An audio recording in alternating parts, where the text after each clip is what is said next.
Hello, everyone. Welcome to Lego and Connect with Dominica May. Just as my video on my phone goes off. Today we are going to be building a Lego Tuk Tuk. I picked up the set because I used to live in Asia, so I've been around a number of different countries. I'm assuming. I mean, I don't think Thailand is the only country that has tuk-tuks, but this one, well, that's where I'm familiar with them from. When I went to what was my first tuk-tuk that I rode. My video is still not working. I'm going to see if I can fix it a different way. On my honeymoon, obviously that didn't work out, but I went to Thailand, to Phuket, on my honeymoon in 2006, and that was my first ride on a tuk-tuk was when I went there. Then nice.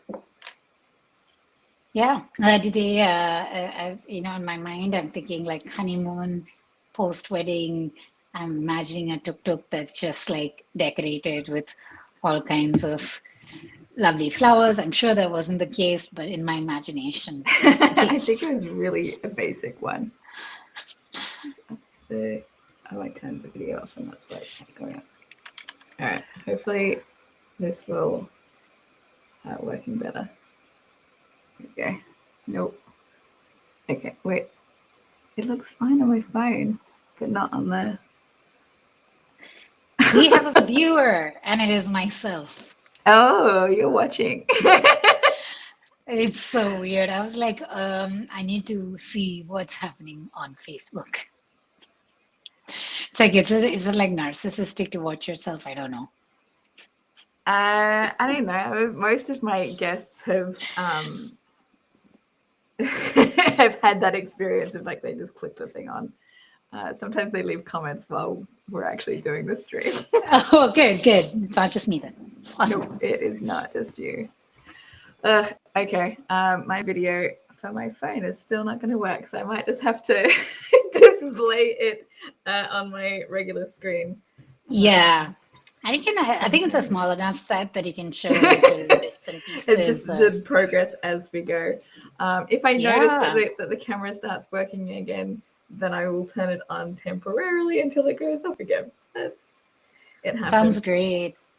I'm actually curious to know like how big the model is and how they deal with the curves. Are there seats on the inside? There are seats on the inside. Ooh. It's not a big model. It's only 155 pieces, so it shouldn't take us too long to get through the set, which is good. Like, I deliberately bought some smaller sets so that I could have shorter streams with guests sometimes. While I'm building this, why don't you give a little introduction who you are, Mithra? Sure. I'm Mithra Vankipuram. I'm a research scientist and comedic improviser from San Francisco Bay Area. I got to know Dominica through the improv scene in San Francisco, and probably we've known each other for a couple of years now. A couple. Yeah. I moved here in 2014, and I don't know if it was 2014 that we met, but probably by 2015. Something like that, a couple of years. And, overall, I think it's been, since the pandemic. And this is my cat, Marley. Always good to have cats as special guests. Yes. So she's going to hopefully just rest on my lap for a little bit and communicate through tail wags. She's saying hi. Tail wags are always adorable, right? Yeah. And that's a little bit about me. And right now I'm helping out the Presidio Theater, helping market their next show, which is a panto called The Magic Lamp. And that's starting to show from December 1st to 31st. Nice. So, I started building on the wrong piece, so I have to start over again. oopsie doopsie. It's okay, I figured it out. And I was like, why is it not long enough? Oh, because that's the wrong piece. The confusing thing was that I thought it was a black piece, but it was a dark gray piece that I was supposed to be starting with. And that's why I was confused. That's okay. It was only the beginning, so I didn't make. Yeah, and I was very excited, Dominica, when I saw the Tuk Tuk model. I think mainly because I was recently looking up how to get a cheap mode of transportation, because cars, I think, are like way too expensive right now. I live in San Francisco. There's no parking, so Right. It doesn't make sense for me to have a car. And, I was just thinking through, like, and I noticed that $5,000 you can buy a tuk tuk. You can get a tuk tuk in San Francisco? I don't know. I was just looking it up, and it's possible. I'm not saying I'm gonna do it. That'd be cool But, though to have yeah, and drive a tuk tuk around San Francisco. San Francisco, I mean, exactly. we have these little go cars, right, that everyone likes to see.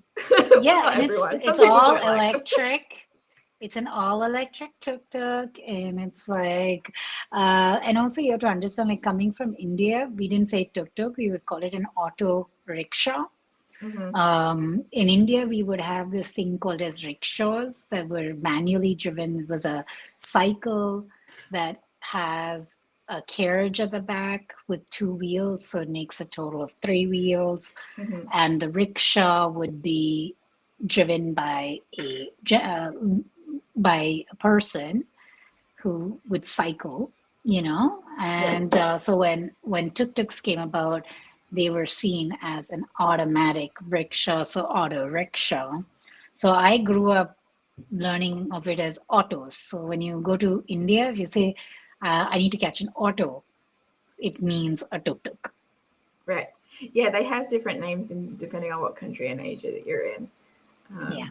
I used to, I don't know if I still have, probably my ex-husband has the book, I have no idea, but we used to have a book which I may or may not still have, about different tuk-tuks and what they were called in different parts of Asia. Mm-hmm. I don't even remember how we ended up with this book. I don't remember buying it or what the context was or anything, but there you go. Yeah. So there's also a very famous song. There's a famous movie star in South India called Rajnikant. And, he has a lot of movies, like he's called Palikare, which basically means milkman, where he starts off life as a milkman and somehow becomes, like, bad things happen, and then he becomes like a rich guy later. Like, there's like a whole story. Like that, he has another movie called, I think he was, at least a song where he says, like, I'm an auto driver. So starting off life as an auto driver. So he played a lot of these roles of, like, this common man who starts off in a lowly career, but then improves later on in life. So there's a very famous song where he sings, like, I'm an auto driver, auto driver. I'm singing in English, but it's in Tamil, of course, and it's the equivalent is, I'm an auto driver, one who knows all the routes, one who has good rates, one who's very honest. like a song. Is it suggesting that that's not the case most of the time? Yes. Listen, I mean, like, are you kidding me? Like, when you take an auto rickshaw, like, seriously, like, you have to negotiate the rates first and make sure you know the routes. Otherwise, they'll take you on all kinds of routes, especially if you're a woman. You have to be so careful. Mm-hmm. So, yeah. Hopefully, good times. There's hopefully there's been some improvement since that day. I don't know. No, I recently went back to India. No, not recently, in 2019. And I think I was coming back late one night in an Uber or a Lyft. And it was raining. And I remember the guy started going in a route that was different than what I know of. And I immediately, like, I remember sitting in the back seat, my antennas went up, and I was like, can I take this guy Oh my God. from where I'm sitting? No, if I had to, can I take him from the back? How would I do it? And then I just got ready, and then I was like, this is not the route. I know this route. I'm speaking in Tamil, you know, and you speak in Tamil to be like, look, I'm a local. Mm-hmm. I'm not a foreigner, you know? And I was basically like, this is not the route. I know this is the route. Why aren't you going there? And I had to badger him and make him turn the other way, go the route that I was familiar with. I was like, I know where you're going. This is going towards the beach. This is a longer route. So he was intentionally trying to, like, so you would have to pay more because he was driving further? I mean, it couldn't have been because it's a Lyft or an Uber thing. So it's a set rate. But overall, it's kind of like, you know, how it kind of works out is, you know, sometimes they do coordinated. I mean, this is a fun topic. This is so fun and festive. Yay! They do coordinated attacks where basically, let's say they go to a dark part or like a area that you're unfamiliar with. And, you know, so that's why you have to be like super careful. And I remember like my dad just saying like, look, doesn't matter how late in the night it is, just give me a call and I'll pick you up. And, you know, my American brain is like, wait, these things shouldn't happen. Yeah. And then basically it's again, but overall I'm like, look, I'm okay still. I just yell a lot in Tamil. Yeah, but I mean, I haven't specifically had experiences like that. When I went to India, I traveled with my ex-husband. But I remember my first day in New Delhi, I was not properly dressed. I was wearing like a tank top. And I drew a lot of stairs. So I realized after that, that is not what I should be wearing. Yep. But then there were occasions like after that, I went out and I bought specifically Indian fashion to wear around, and I felt like that helped me blend in a little bit better. Yeah, talking about blending in, I remember going to Japan, and in Japan it's very different. I felt like the opposite of how I felt in India, where I felt absolutely safe, right? It was 1 o'clock, 2 o'clock in the night. I'm heading over to the fish market, you know, taking the trains, whatever. It's such a respectful culture, and I was shocked how safe I felt there. Their blending in looked very different. And my first dose was I shocked people on the train with how my normal speaking voice, because it was too loud for the culture. So I remember just saying, oh, is this how it works? Just to myself, talking to myself. And people in the train just went like, they're just surprised and then I was that like, you're talking to yourself. Not talking, just my volume was, my general volume was too high. And so after that, I just learned very quickly to blend in. I made my body posture really small. My voice would get, I made my voice smaller. Just like be a little bit more gentle and soft and speak in a softer voice and slower.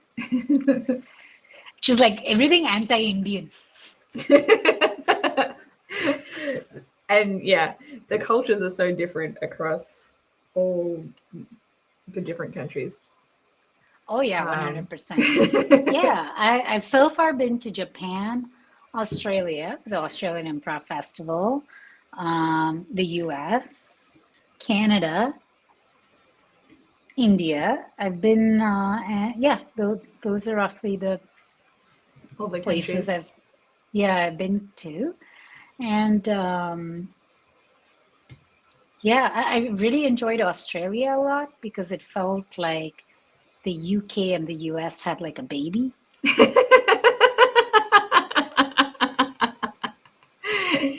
The US and not Canada. I feel like Australia is more similar to Canadian culture than the US. I mean, I think it's all the Commonwealth countries, right? So I'm overall like, I think I'll be pretty comfortable in the Commonwealth countries. So I find it very comforting because their railway station look like the Grand Central Railway Station in Madras because the architecture is the same. And what I found lovely in Australia is just the flora and fauna is so different. Like the birds that you see on the street. We Yeah, have like, we have some very cool birds in Australia. wait, you're from Australia? Wait, did you not know that? I do know that. I forgot.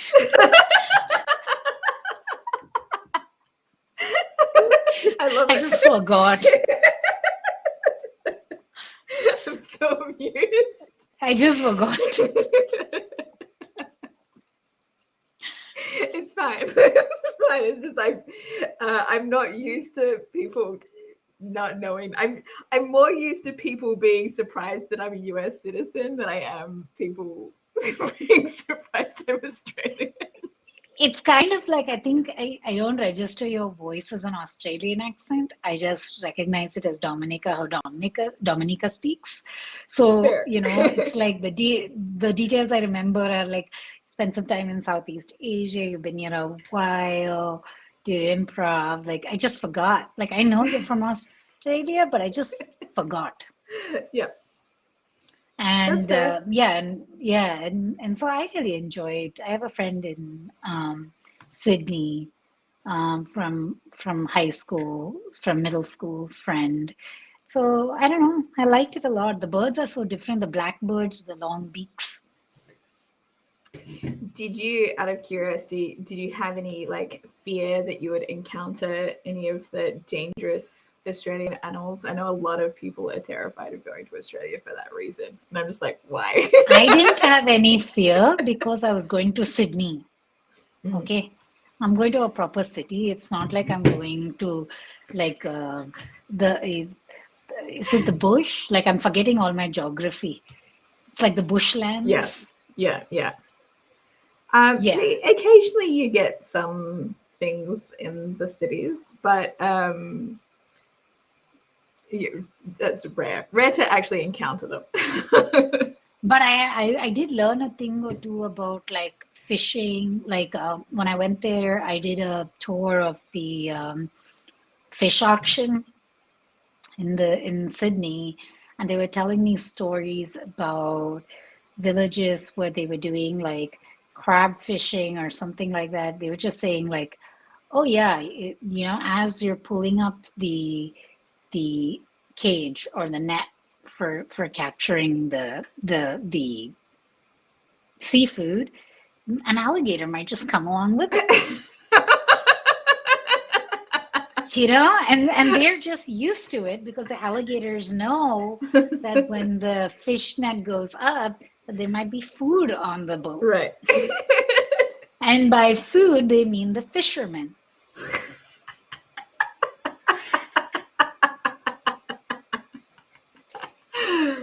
So you learned stuff that I didn't know.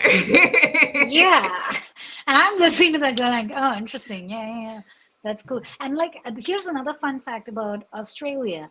Urchin, uni, which I love, grows like freaking rats down there. So sea urchin is actually very cheap.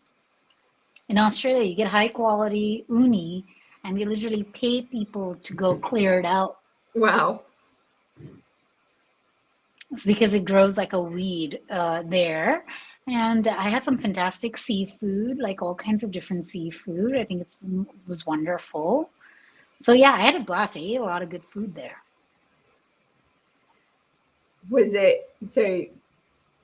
That's not Australian food, right? Like, no, that's not Australian food, but I had some high quality seafood there. I was a big fan of the policies they have around fishing and how they are very meticulous about tracking the fishing in a safe way to keep the ecosystem still going. That part I was really fascinated by. yeah, we've generally tried to do a good job of conservation and stuff, but I think like the Great Barrier Reef has had some changes done to it Ocean and stuff. acidification problems, yeah. Yeah. But yeah, I'm very curious. I would love to go visit Melbourne another time. I would love to go to New Zealand for a while. That is if they let people from the US there. Yeah, I'm very curious to see when New Zealand will open up borders and what the restrictions will be and everything. Because that's cool. What's that coming along? That's interesting. The seat. Oh my God, it's pink in color. Very nice. Yeah, it's coming along. I think I get a feeling from some people, some of my friends in Australia, that Australia is keen to open up borders again. But it depends on what part of the country. Yeah, I also learned that there were some cities in Australia, like fishing cities, that they just have like one stop sign. Like there are, like there are some really remote. City, then. No, like remote places, towns. Yeah, I was very fascinated by that. It's like I think it was around the alligator fish food kind of thing. It's like, why are these people in these swamplands continuing to fish if there's such a risk of them dying? And the guy was like, that's the only life they know. They come from cities with like one stop sign. So they don't recognize the difference of overpopulation. Overpopulation, or it's kind of like, it's just a different life. It's like, how would you know that you want something different if that's what you grew up with and you're in that environment? Just right. Yeah, I mean, well, that's the case in a lot of different places, and maybe just in Australia anyway. Yeah, exactly. I mean, to be quite honest, it's hard for me to compute because clearly anybody who's an immigrant has not made those choices, right? We are like, okay, bye. It's nothing. Trying to figure out where am I supposed to pivot? Oh, it's very obvious. Does it come with a person? It does not come with a person. But I have plenty of different minifigures, so I'm sure I could make one. Is there like a tank or something at the back? Like that's red in color? I think it's a fire extinguisher. Cool. Oh, that's a fancy Tuk Tuk. Coming with a fire extinguisher. I don't know any Tuk Tuks that came with a fire extinguisher. Oh, fancy Tuk Tuk. Probably the auto drive, the Rajnikant probably drives that Tuk Tuk, along with being an honest driver. He probably has a fire extinguisher. They should make a Lego set with him and like a Bollywood set, right? Yeah. So Collywood. South India is Collywood. Oh, Collywood. Collywood. Yes. Oh man, yeah. My lack of knowledge. I mean, even how would I know? I don't. If you ask me what the Telugu movie industry name is, I wouldn't know that. There's Bollywood, Collywood, and then they have more versions. Yeah. Oh, I haven't seen too many films from India. I did go see when I was in, I think, Kerala, I think I went to see a movie without subtitles. Or did it have subtitles? I don't remember. But obviously, Man, didn't I understand love the Kerala language. for its food.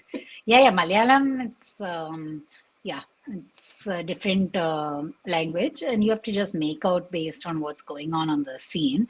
But Kerala, the food is very good in Kerala. Well, I think the food is pretty great wherever you go.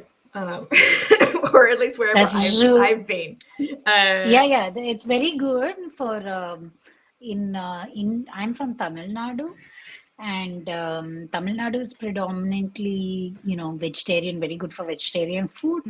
Kerala, I think I enjoy it. They use a lot more coconut and excellent seafood, much better than what you get in Tamil Nadu because they're a seafaring kind of place. Yeah. So yeah, I would love to go spend some time there just to eat.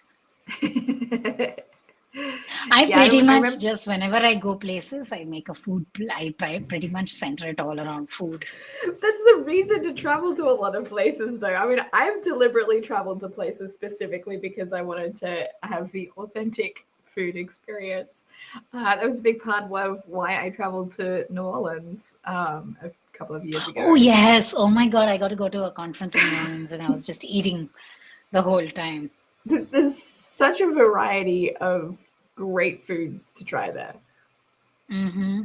Yeah, I stayed in the French Quarters, so I was pretty close to the place where you get the beignets, and I had some pretty good, nice gumbo there. Yeah. Yep. Lots of karaoke. People generally having a good time 24/7. Yes. So, yeah. Good times. Yeah. I went to a New Orleans restaurant recently in Oakland, which was I talked about this in my last stream, right? You asked me what was the name of it in the comments. No. Oh yeah. Yeah, I'm sorry. I just reacted weirdly because it was like this fly that was circling around me, and I tried to catch it, and I never catch it, but I actually caught it this time. So I was shocked. Wow. I was shocked as I opened my hand, and it was still alive, so it flew away. I was like, whoa, that's never happened. I usually try and yeah. New Orleans, yes, you went to a restaurant. Right. So it's possible to get some good New Orleans food here, but it's still not the same as actually being there. Yeah, it's not. Yeah, there was a restaurant nearby called Criolla, and then there's also Brenda's Meat and Three in San Francisco. It's good. It's not the same as being in New Orleans. Yeah. It's like it's really difficult if going to different places and enjoying food if you have food restrictions. Like what do you do if you visit Japan and hate seafood? You just eat there is white rice. I mean, there is a lot. Okay, there's chicken karaage and katsu and everything else, but still, like, I mean, the seafood in Japan is just so good. Well, or just any meat dish, I think, is great. But if you're a vegetarian, I don't know. Yeah. Yeah, it's just... Hi, Ziggy. Do you want to come onto the stream? Come. The kitty cats, it's their sleepy time, so they're both looking at me with very sleepy eyes. Come. You can say hello.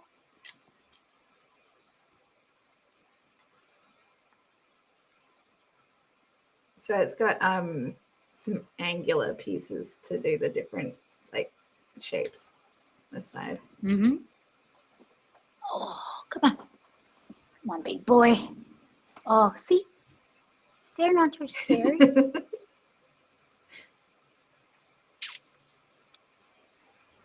Oh, let me see. I want to see. Oh, cool. There's the angles. Cool. There's the driver's seat and the passenger seat. Cool. Yeah. Let's get in there. It looks like I have a few. What's your favorite Lego series? As in like family of Lego things? Yeah, like I have mine. Like if I had all the money in the world, like I would buy up like every single model in this series, kind of dealy. Generally, like I probably have the most of like Marvel stuff. I really like the city stuff, but I don't have much of it. But there are some really great sets. They're just most of them are like really big buildings that I like. And I've kind of my big sets tend to be more like fan-based things. Like I just got the Home Alone set, the Jurassic Park set. Nice. And my pirate set behind me. Is it? Oh, nice. Yeah, I like the city buildings. Yeah, I like the city series a lot, and I enjoyed some of the castles, the knights, and that. And I remember growing up looking at the catalogs and seeing the ships and the pirates series. That looked cool too.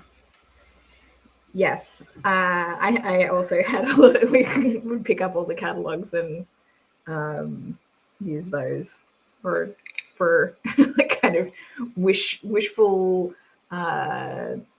manifesting for Christmas. Manifesting. That works. But speaking of manifesting and witches, I got to see Buffy the Vampire Slayer at Oasis SF. Oh yeah, I went to see that a couple of years ago. How did you enjoy it?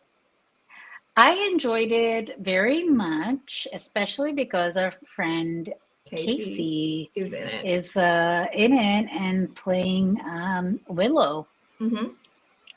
So it was fun to see Casey also, and I think it was my first live performance that I'd gone to since the pandemic began. Since the pandemic. So it wasn't weird or anything, but it's weird. Weird to be back in that kind of setting. Yeah, with wearing masks and stuff. Do they still have like a minimum drink requirement? They didn't have a minimum. They didn't have a minimum drink requirement. At least not that anybody was checking. And we just showed our vaccination cards, so I felt pretty comfortable without having my mask on. But I know that even Speechless is back. Speechless. What is the show called? It's getting out of my brain. They're at Club Speechless. Oh, Speechless Life at Club Fugazi. So they're back. I'm working on a production that's going to be live December 1st. It's just like shows are happening. And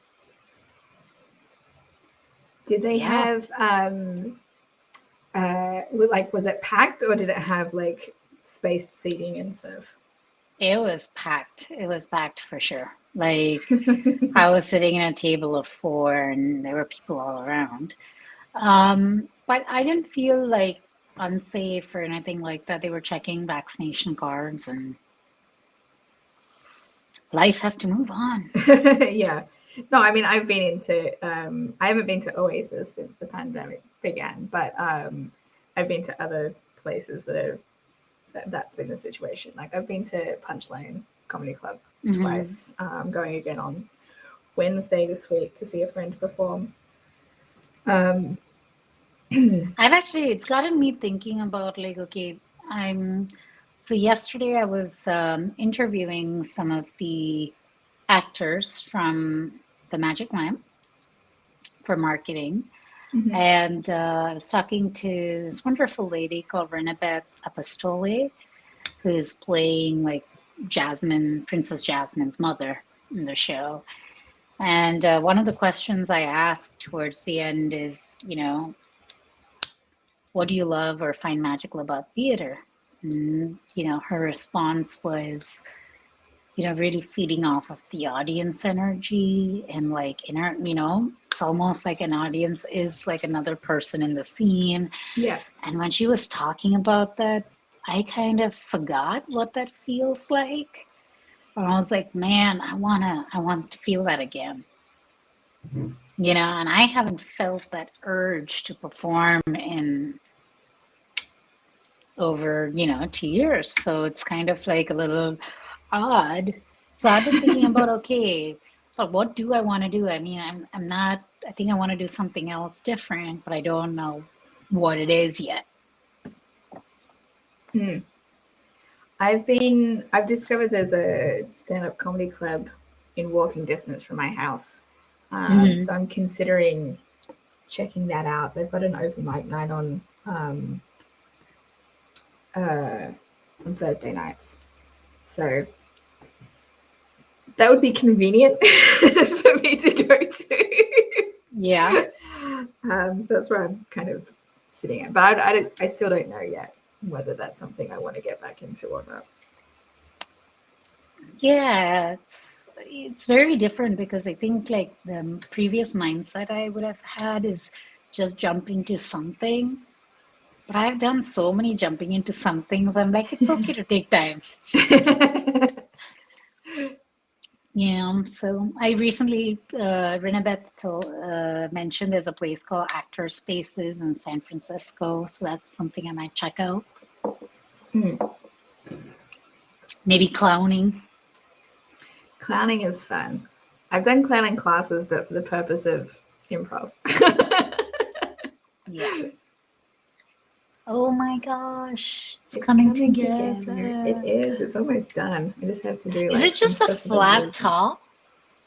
Yeah, but I'm going to be putting something else on the top of it. Oh my goodness. What's the dangly bit there? It looks so cute.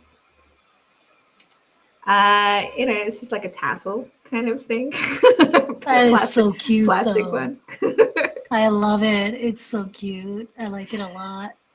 I've used pieces like that before with a Chinese New Year set that I put together earlier this year. Diana says, hi, Dominica and Mithra. Hi, Diana. I can bring that up into the comment section. Yeah. Hi, Diana. Thanks for tuning in. I love your setup for streaming, by the way.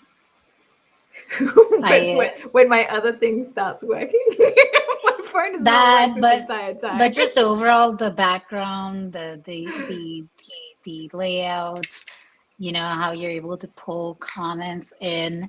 I have a Twitch account and I used to stream myself playing Prince of Persia, the DOS version.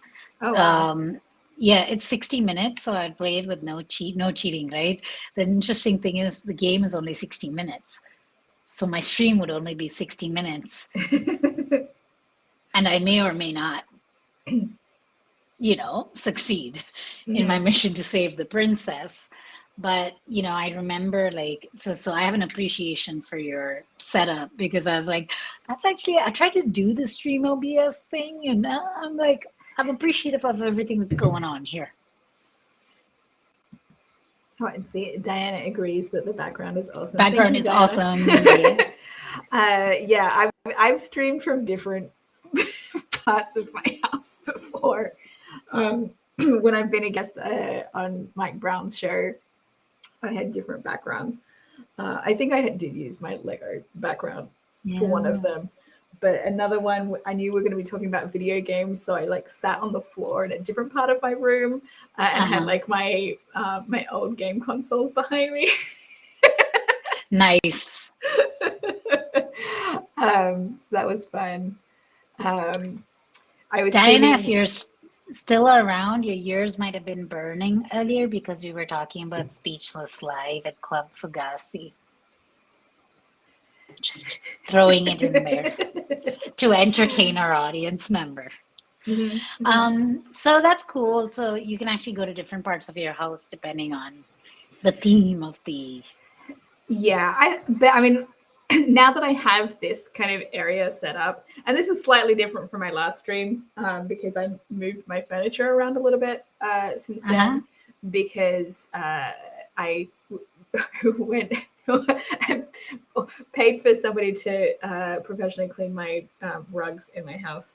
So I had to move my furniture off my rug in my room, and that allowed me to decide to rearrange where my bookcases are. So like, I can move this other stuff around and fit things in better. So now I have a slightly better, I'm further away from my Lego sets behind me. There's more space. And I can this door is my closet. So nice. I can actually get there and it's not a big deal. Anyway, is that.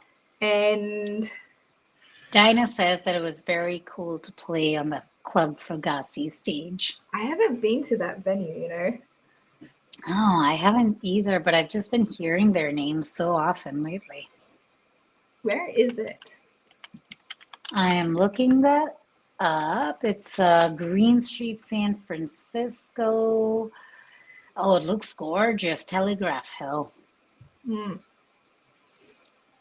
Man, Telegraph Hill to get to Telegraph Hill. Yeah, it looks like a gorgeous, gorgeous, gorgeous stage. It's like red lights. Building looks awesome. Yeah. It's interesting to see which theaters have been opening up and other ones that are like, nope, we're not ready yet. And I don't know what kind of what's behind the decisions. What's happening with improv? Who's open and who's doing shows now? Endgames is doing stuff.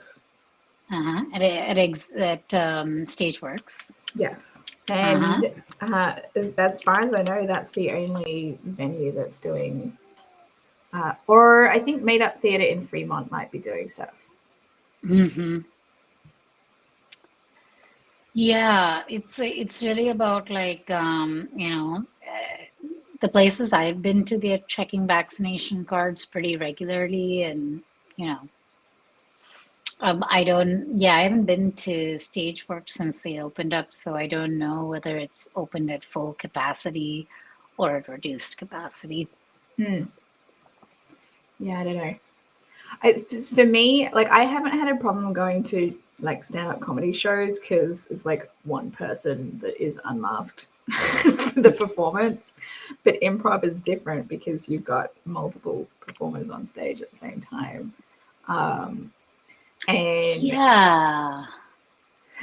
my youngest still hasn't been vaccinated, but is eligible to be vaccinated. Bye, Dominic. Bye, Diana.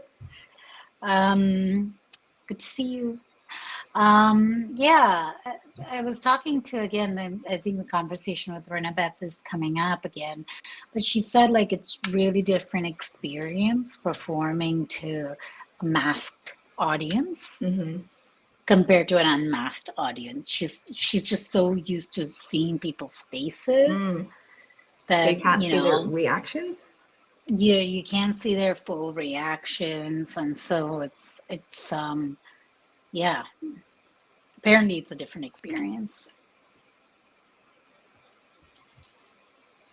And so now that vaccinations are open, it must be fine for your kids too, right? So I have an appointment booked for my youngest to get vaccinated, but it's not until the 22nd. So, because I was concerned, I knew that he wouldn't want to skip school to get vaccinated, and it was just easier to book it through the insurance. Right. So that's where we're at. I decided to do it during the Thanksgiving break. Nice. Oh, well. It's not like an extra couple of weeks is going to make it much difference, right? No, but I think it's good because things can get a little more normal and, you know.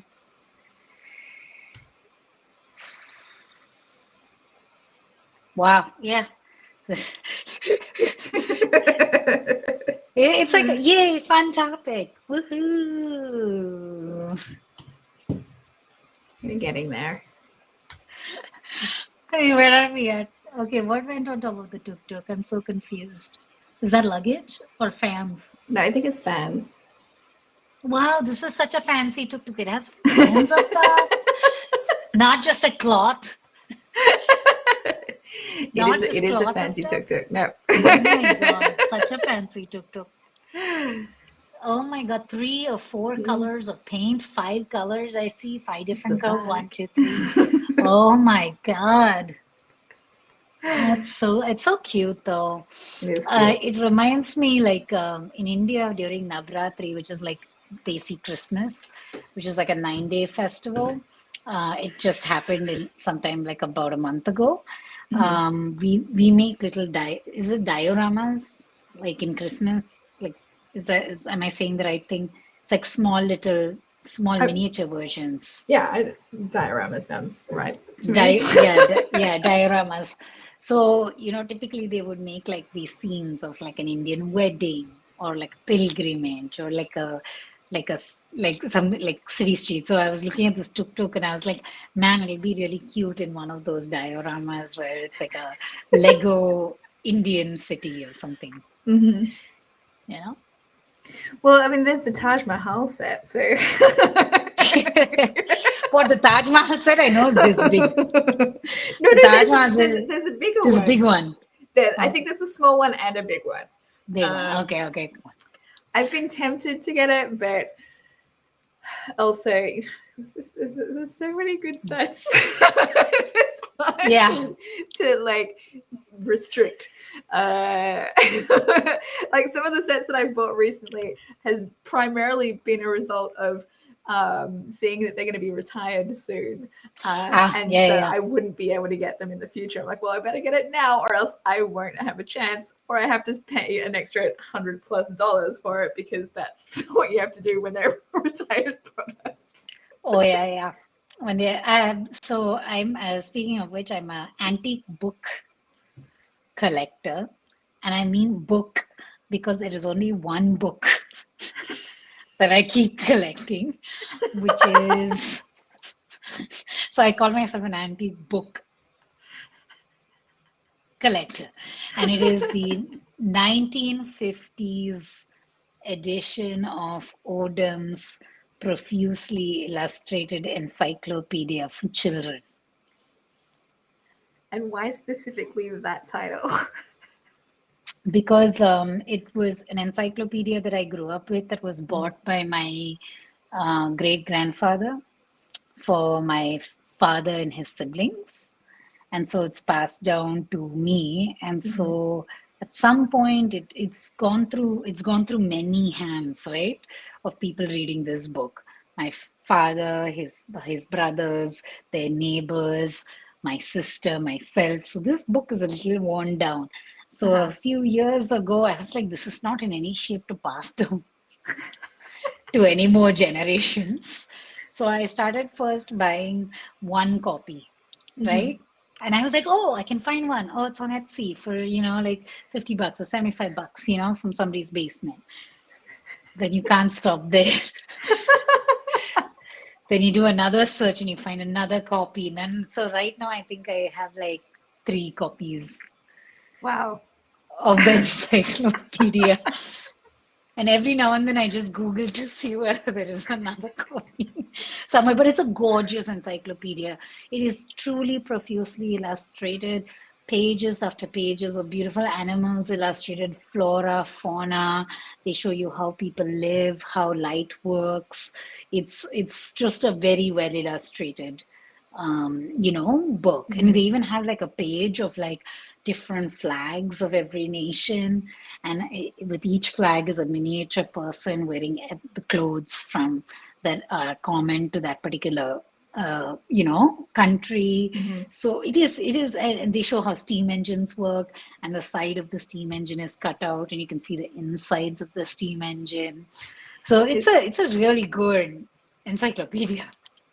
I feel like would also be kind of a window into the past if it's from the 1950s, right? Because some of the countries that were countries back then are not currently countries now. They've like, branched off or changed or whatever. So it's a window and I think I don't know if it's necessarily because of ADD, but I was not a very good reader. I liked images a lot more than reading text. So I haven't actually tried reading the encyclopedia to know, like, is there some questionable content here? But I still remember my most favorite thing about them giving an example of how memory works and how human memory is so faulty.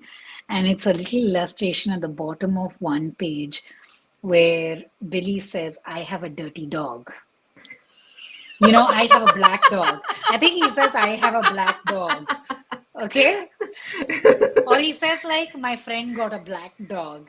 And that friend goes to another friend and says, Billy's got a black dog. That friend goes to another, Billy's got a gray dog. That friend, Billy's got a dirty dog. And by the end, people are saying you're a dirty dog, Billy.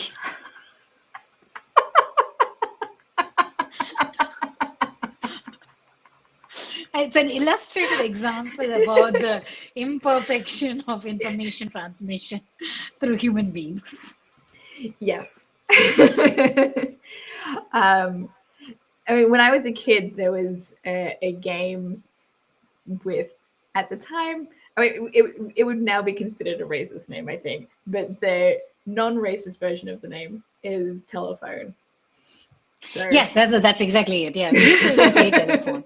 So that was exactly it. So yeah, speaking of, so when you said that you pick up those Lego sets as they're about to, expire, that's that's what got me to that. Which is like, yeah, I totally understand collecting some things that are just, I don't know. It's I can't even explain where that need comes from. It's like, why, Mithra? Why do you need so many copies of that one encyclopedia? I'm like, I don't know. ADHD, possibly. For me, it's autism. I was like, I need to have it. And now that I've started, now that I've started it, I can't stop. I can't stop collecting this encyclopedia. The number of unopened Lego sets that I have, like, just off camera right now. I have 2 sets next to me because they're the next sets that I'm going to be building. So tomorrow night, I'll be building this Eternals set. Oh, yes, please. Eternals, yes. So this movie got bombed so badly, review bombed, but I've been hearing that it's a fine movie. Yeah, and it got review bombed because of anti-LGBTQ people. Yeah, of course. That was to expect. It's the same reason, that Shang-Chi had the same treatment before that came out, because of all the racist people that didn't want to see an Asian superhero film. And it ended up being great, which is what I expected. So yeah, I will be reviewing Eternals tomorrow night, building that set with nice.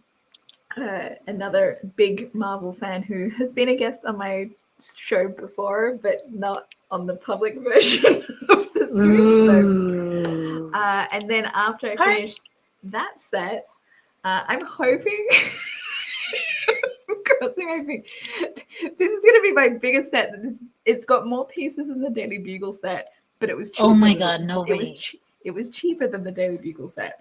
Wow. So I don't know that I'm going to finish it by Christmas, but I'm probably going to do like a marathon kind of build stream kind of thing. Oh my God, what is it? It is the Home Alone sets.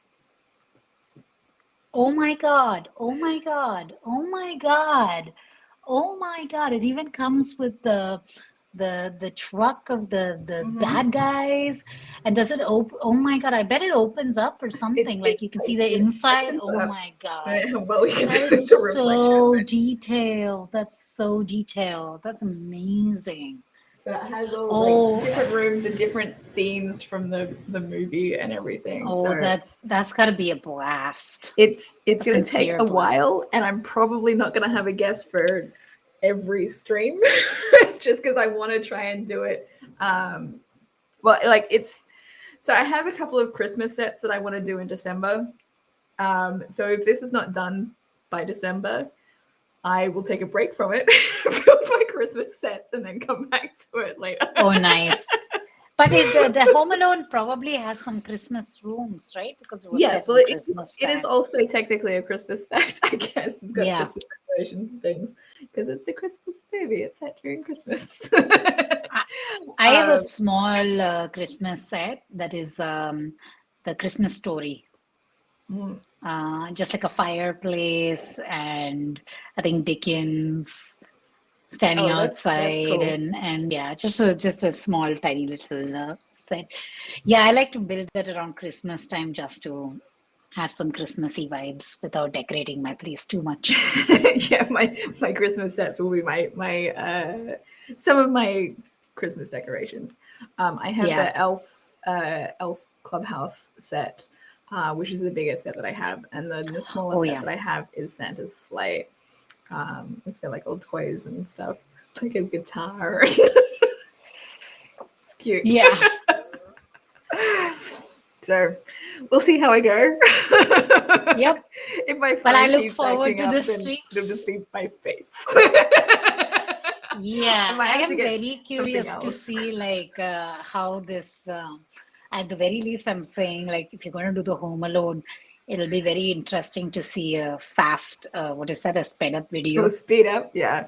Well, yes, I mean, I YouTube won't let me download stuff after I've uploaded it. Yeah. But I know, like, I have the free version of Restream. I don't pay for it. If I did pay for it, then they would record the videos for me, and then I could download and do stuff with them. But fingers crossed YouTube lets me do that anyway. I don't know that I would have the patience to go and like edit or anything. So, right. You know, we'll see. Oh, well. So, yeah, cool. All right, well, we're about an hour in, and you yes. said you had about an hour, and I'm done with the set. Tuk Tuk, yes. My Tuk Tuk. And we have an idea of what's next for you that's coming up tomorrow. We've kind of pimped that out. So, yes, this was fun. Thank you so much for having me. Thank you for being a guest and joining me. Yes. I'll probably next time see you in the comments. Yes, I love being in the comments. I love it. I love that you join. I do. I honestly do, because you're one of the few people that actually does comments. Yeah, and, you know, it's kind of like hanging out without the. I'm still hanging out, and it's no, you are less pressure than than being on the camera. So yeah, sounds good. I'll see you soon, Dominica. All right, thank you. Bye.